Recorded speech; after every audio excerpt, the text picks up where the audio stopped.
Assalamualaikum warahmatullahi wabarakatuh. Alhamdulillah ketemu lagi dengan Endra Junot. Salawat dan salam selalu tercurahkan kepada junjungan kita Nabi besar Muhammad Sallallahu Alaihi Wasallam. Allahumma salli ala Sayyidina Muhammad wa ala ali Sayyidina Muhammad. Harapan dan doa saya semoga saudaraku selalu diberikan kesehatan, diluaskan rezekinya, dipanjangkan umurnya, hidup berkah, sukses dan bahagia. Amin ya rabbal alamin. Saudaraku yang dirahmati Allah, dikisahkan pada zaman dahulu ada seorang ulama zuhud bernama Muhammad bin Abdullah bin Mubarak. Ia keluar dari rumahnya untuk menunaikan ibadah haji. Di sana dia melihat ada seorang pemuda yang tengah asik membaca sholawat dalam keadaan ihram.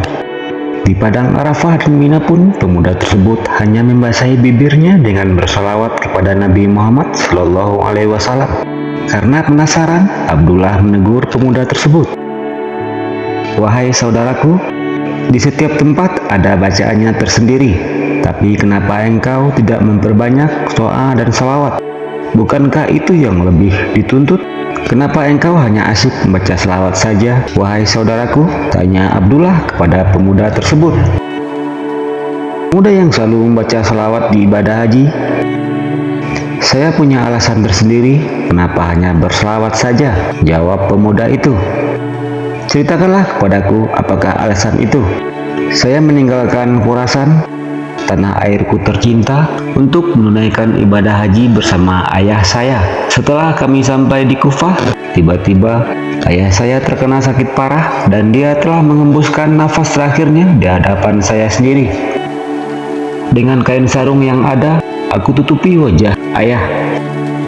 Malamnya, apabila saya membuka kain tersebut, wajah ayah saya bertukar dengan wajah keledai. Tutur pemuda itu. Saya malu sekali bagaimana saya memberitahu tentang kematian ayah saya, sedangkan wajahnya seperti keledai. Kemudian saya duduk di sisi mayat ayah saya dalam keadaan bingung dan akhirnya bermimpi. Dalam mimpi itu saya melihat ada seorang pemuda yang tampan dan baik akhlaknya. Pemuda itu memakai penutup muka, dan setelah penutup muka dibukanya, dia melihat saya. Dan pemuda tampan itu pun berkata, "Mengapa engkau bersedih dengan yang belum terjadi? Bagaimana saya tidak bersedih, sedangkan ayah saya adalah orang yang paling saya sayangi?" Pemuda tampan itu pun kemudian mendekati ayah saya dan mengusap wajahnya sehingga wajah ayah saya bisa berubah kembali normal seperti sedia kala. Saya kaget bukan main, segera saja mendekati ayah dan pemuda tampan itu. "Engkau siapa?" "Saya yang terpilih," jawabnya.